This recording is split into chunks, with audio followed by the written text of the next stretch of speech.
A very good afternoon. You're watching News 9 with me, Akshita. Well, first up, Sudeep's much-awaited flick Manikya has released a spectacular response in Bengaluru.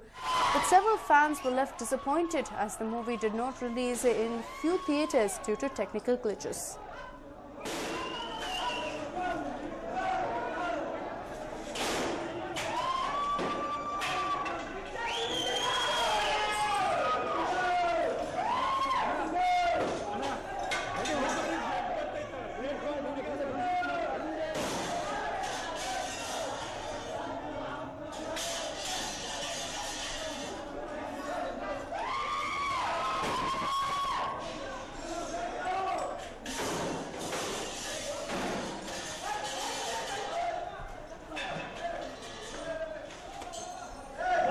Galata was witnessed in Chitradurga, and Sudeep, however, assured his fans that the issues will be fixed and that they will be able to watch the movie.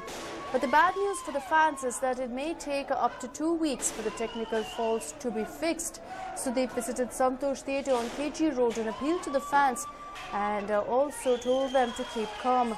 And that's not all. There was ruckus in Chitradurga as well, as you can see on your screens. However, it's bad news for all Sudeep fans who were looking forward to watch Manikya, which has opened to a spectacular response. However, considering that they could not watch it, these fans were seen resorting to desperate measures, to extreme measures, where they went ahead and destroyed the theatre property. The cops came in, they rushed everyone out and also attacked them for going ahead and resorting to such extreme measures. Sudeep himself made his way to some of these theatres where there were issues, and he spoke to the people, asking them to keep calm and promised them that the problems will be resolved so they can get to watch the movie as well.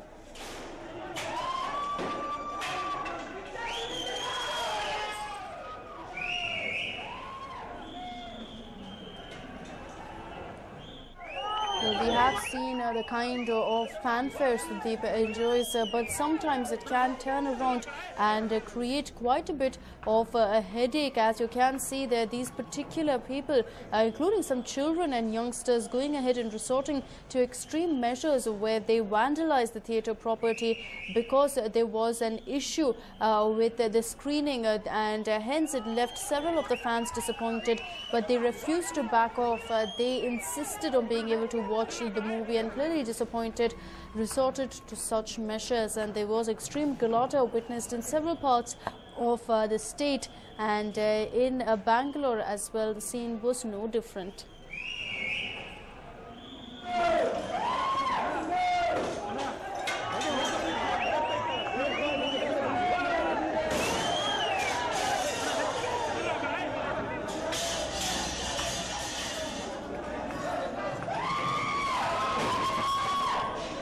Besides that, of course, quite a bit of galata was witnessed here in Bengaluru as well.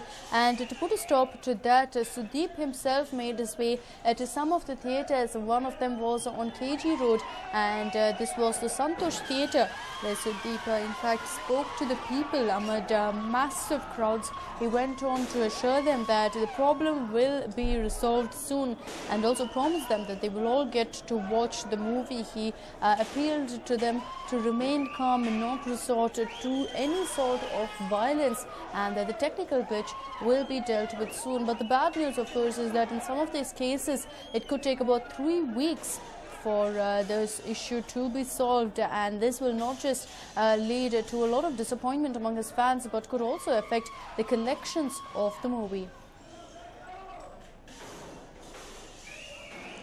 And let's listen to what Sudeep had to say. ಕೆಲವು ಕಡೆ ಕೆಲವು ಊರುಗಳಲ್ಲಿ sound ಏನೋ ಸರಿ ಇಲ್ಲ ಅಂದ್ಬಿಟ್ಟು I think ಸ್ವಲ್ಪ ಆ ಕಡೆ ಈ ಕಡೆ ಫ್ಯಾನ್ಸ್ಗಳದ್ದು ಗಲಾಟೆ. ಜಸ್ಟ್ ಥ್ರೂ TV9 ನನ್ನ ಫ್ಯಾನ್ಸ್ಗಳಿಗೆ ಹೇಳೋದು, ಮಿಸ್ಟೇಕ್ಸ್ಗಳು ಇರ್ತವೆ ಕೆಲವು ಸೌಂಡಲ್ಲಿ, ಜಸ್ಟ್ ಬೇರೆ ಎಲ್ಲ ರೆಕ್ಟಿಫೈ ಆಗುತ್ತೆ ವಾಪಸ್ಸು. Just about 2 theatres, that's it. ಎಲ್ಲ ಸರಿ ಇದೆ ಈಗ. ಅದೇ ಎಲ್ಲ ಒಂದು ಕಡೆ ಸೆಟ್ಲ್ ಆಗೋ ತನಕ ಅದು ಇದ್ದಿದ್ದೆ, ಸ್ವಲ್ಪ ಸ್ಟ್ರೆಸ್, ಪ್ರೆಷರ್ ಇದ್ದೇ ಇರುತ್ತೆ. Sudeep maintaining that there seemed to be some sort of audio problem, and he also appealed to all his fans to remain calm and that the issue will be resolved soon. He definitely didn't seem to think it will be any sort of a worry as such for the people.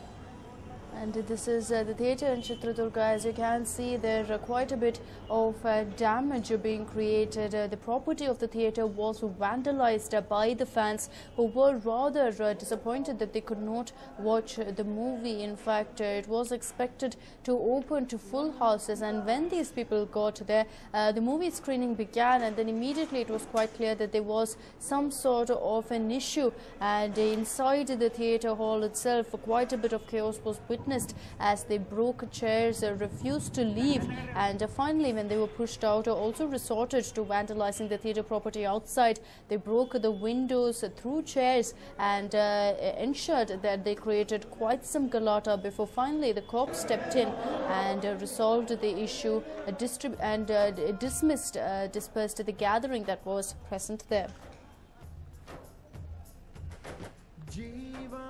A lot of expectations from Manikya, and several fans thronged theatres to watch the movie, but were left a disappointed lot. They didn't take it too well. As you can see there, they created ruckus and refused to leave the theatre until finally the police had to come in and push the gathering out.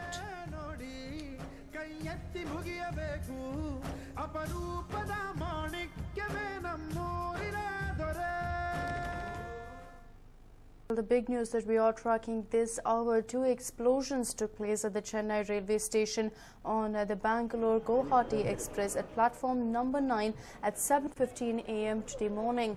The blast reportedly took place in the sleeper coaches, leaving a 22-year-old woman dead. At least 9 people have also been injured in the blasts. It took place at the junction of the sleeper coaches S4 and S5 while the train was entering the Chennai Central Railway Station.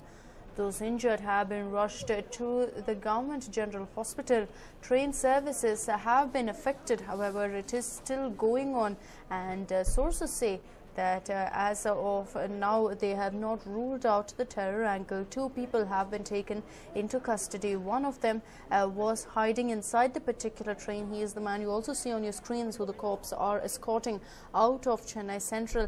And besides that, another man, an Assamese native, is said to have been arrested. He was in Chennai airport when he was taken in, catching a flight to Guwahati. There's no word on exactly why these 2 men have been taken in, whether in fact they have been found suspicious of some sort of activity, but the cops are looking at all possible leads. As of now, we understand that platform number 9 has been cordoned off, and the people and the police officials are trying to ensure that everything is under control. They have also ensured that all the evidence is collected before it gets too late. But of course, the DIG of Hyderabad has been rushed to Chennai. NIA, a team of NIA officials are present there as well, besides some NSG commandos also being present. So definitely looks like they're taking this very, very seriously and will be probing the terror angle. There's also a lot of talk about how this particular blast was not expected to occur in Chennai, but outside in Seemandhra, keeping in mind that there was a 2-hour delay. It was expected that this particular train would reach Chennai by 5:20 and by 7:15 would be in Guntur or Nellore, but that was not the case due to an inordinate delay. It reached Chennai only by 7:15, and that is when these particular bomb blasts occurred. As of now, there's also a lot of suspicion that maybe these bomb blasts were triggered by mobile phones, whether in fact it was connected to a mobile phone, and that's how it was set off, but that is a mere speculation at this point, and the cops are still investigating to find out exactly what could have led to this particular incident. Whether in fact a terror angle is present or not, it is a little too early to state, but not something that can be ruled out.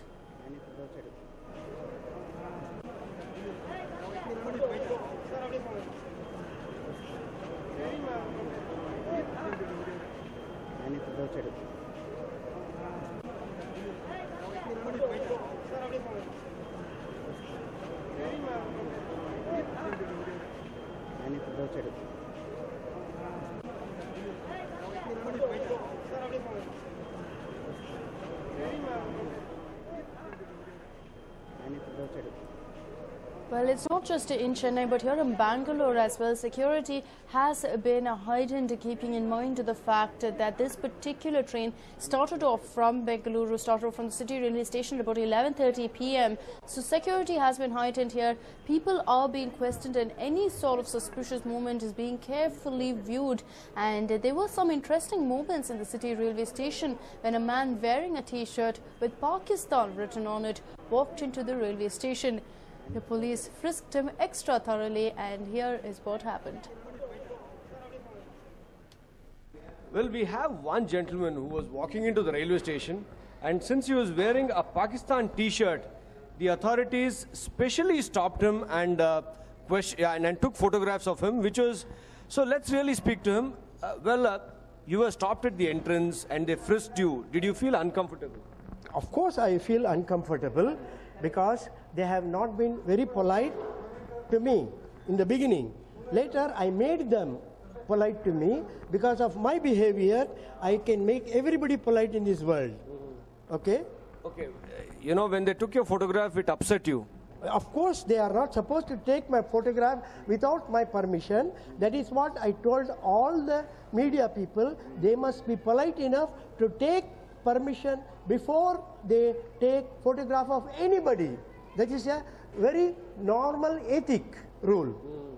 And that they have not replied. And one media man, in fact, tried to insult me. Nobody can insult me. What did he do? Okay? He said, I told him, if you want to take photograph, you have to pay me 500 rupees and take my permission. And he told me that he will get the money from police in New Delhi. He tried to reply me in a sarcastical way. He thought he is very intelligent. He is not intelligent. He is not fit for his job. Okay. Now, why are you wearing this Pakistan T-shirt? Why I should not wear it? Tell me. You tell me why I should not wear it. Then I will tell you why I am wearing it. For one question, there are 108 answers. And if you give me the 109th answer, then we become friends. Okay, I guess since you're wearing the Pakistan T-shirt, so much of media attention is coming. Attention is coming from your heart and not from the heart of the person who is wearing it. So here's a gentleman at the city railway station with camera person Mahantesh. This is Bansi for News9. An amusing gentleman, to say in the least. He was caught with a Pakistan T-shirt, and this definitely caught the eye of the officials. No doubt they regretted it later, as the gentleman went on to tell us. He did go ahead and slam them for all that they had done, but of course he was made to show exactly what he was carrying and the likes, and he also went on to complain about the fact that his pictures were taken without his permission. So of course it definitely looks like the officials are ensuring they leave no stone unturned to check everyone who enters the city railway station today.